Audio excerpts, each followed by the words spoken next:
Welcome back to Chem Sleeping Lab, episode 11.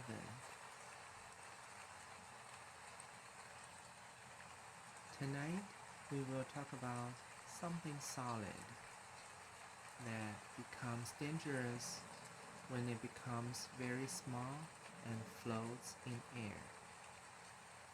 Dust.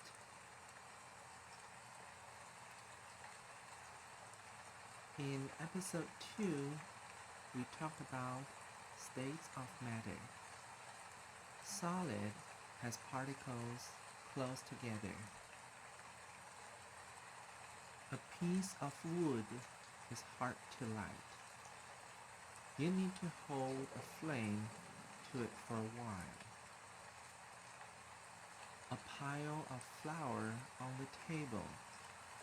You can try to light it with a match, and it will not catch fire easily.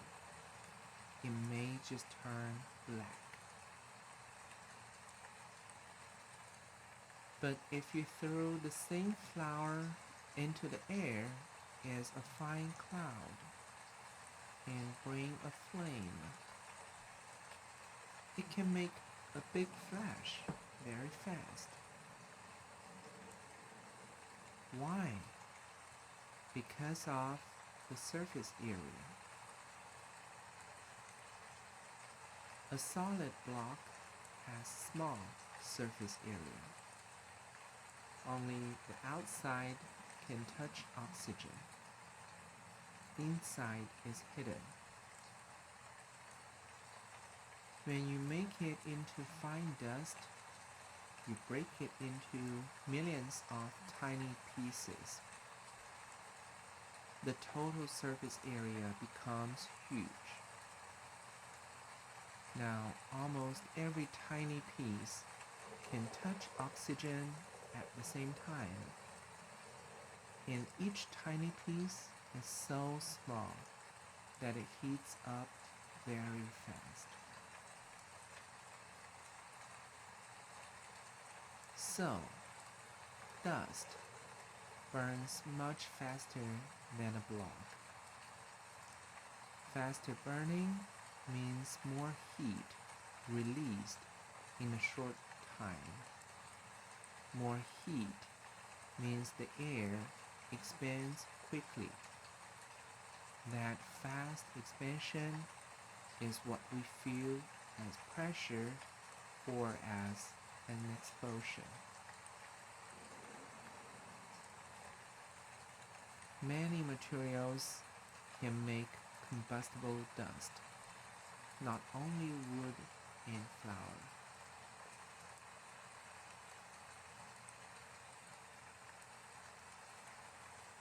If the material itself can burn, its fine dust can burn quickly in air when dispersed.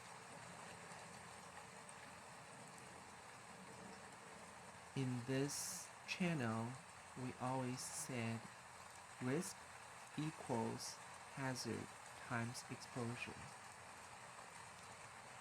For dust, hazard is that the material is combustible.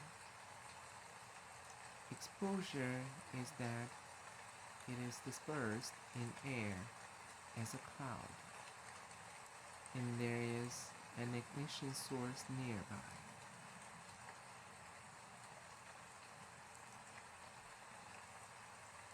For a normal fire, we had a fire triangle: fuel, oxygen, heat. For a dust explosion, we need two more things. We call it the dust pentagon, 5 sides. 1. Fuel, combustible dust, small particles, dry. 2. Oxygen, usually from air. Normal air is enough. 3. Heat. Ignition source can be open flame, hot surface, welding spark, electrical spark, or even static electricity spark.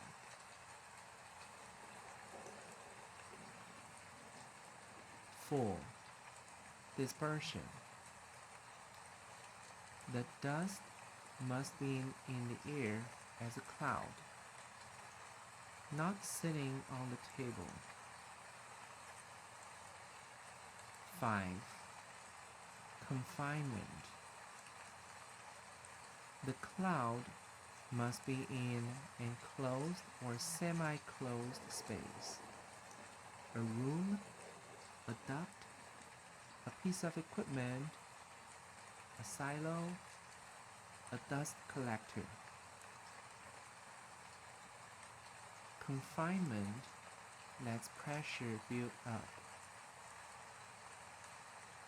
If the same cloud burns outside with no walls, it will just flash.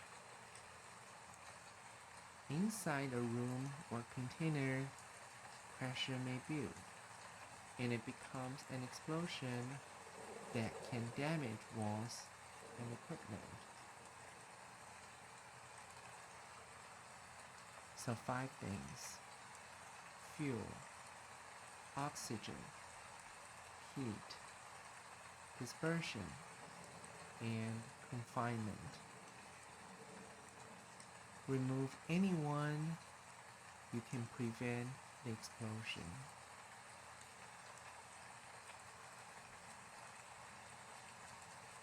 This is why housekeeping, cleaning, is always a safety control, not just tidiness.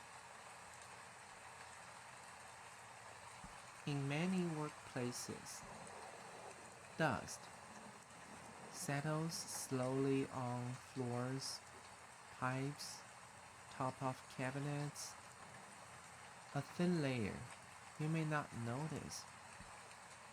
It sits there, safe, because it is not dispersed. But if there is a small primary event, maybe a small flash, or a puff of air from a door slamming, or a small fire, it can shake that settled dust and make it become a cloud. Then that cloud can ignite and cause a much bigger secondary explosion. The secondary explosion is often more destructive than the first one because it involves a lot more dust from all over the room. Many historical grain silo explosions and wood shop explosions follow this pattern. Small first puff, then big second event from dust that was sitting on surfaces.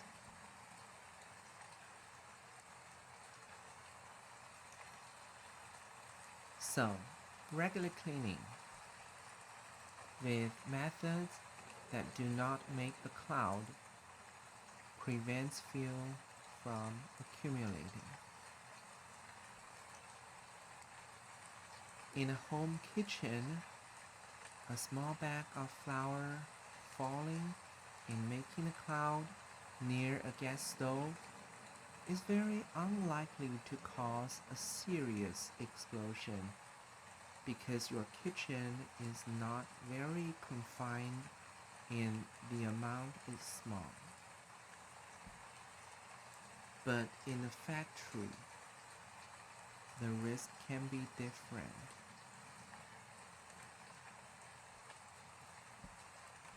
Remember, dust that is settled looks calm, but it is stored fuel waiting for dispersion.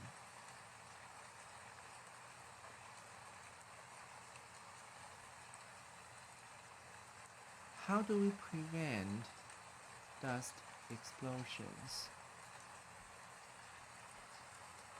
Control fuel. Keep dust accumulation low. Regular housekeeping, vacuum, not blowing. Fix leaking equipment that makes dust. Keep material dry, because wet dust is harder to disperse, but careful. Some metals react with water, so always check the SDS. Control dispersion. Handle powders gently. Pour slowly. Close to surface, not from high up.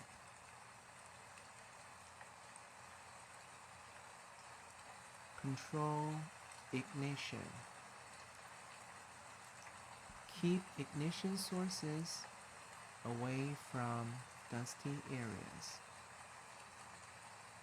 No open flame. Control hot surfaces. No smoking. Control welding and cutting. Use electrical equipment rated for dusty areas. Control static electricity by grounding and bounding, and using anti-static tools.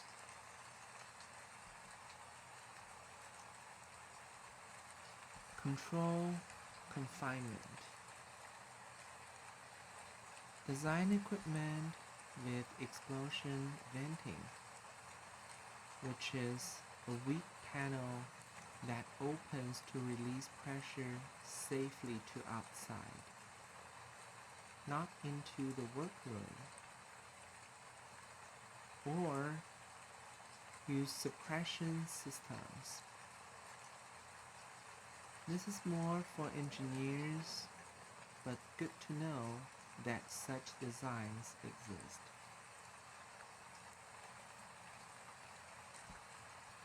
And PPE as last line.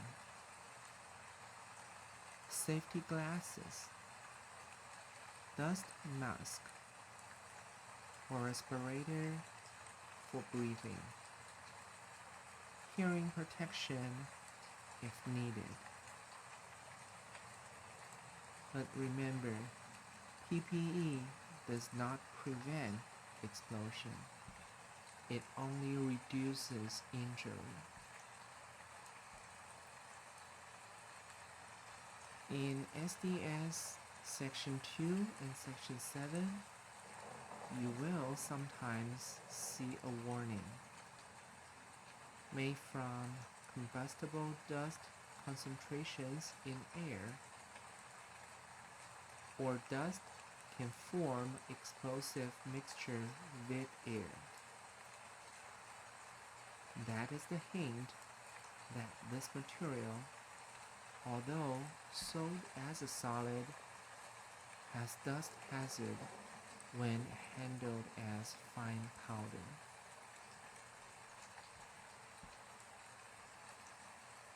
At home, simple habits. Store flour and sugar close, away from stove. Clean up powder spills with damp cloth, not with a fan. In a small workshop for woodworking, use a dust collector and vacuum. Do not smoke close to them.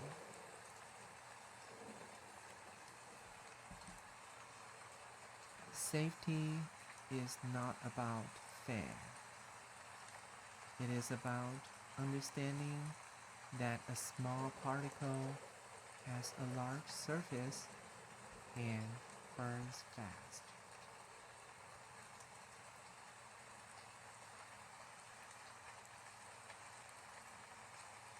Let us review tonight. Solid block burns slowly because surface is small. Fine dust burns fast because surface is huge, so it can flash and explode in air.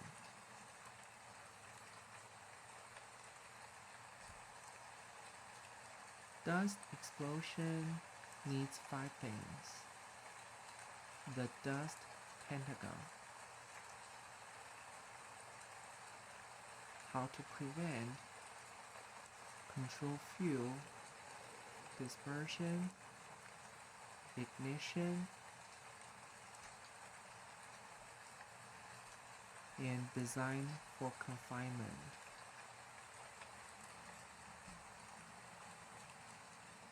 That is all for episode 11.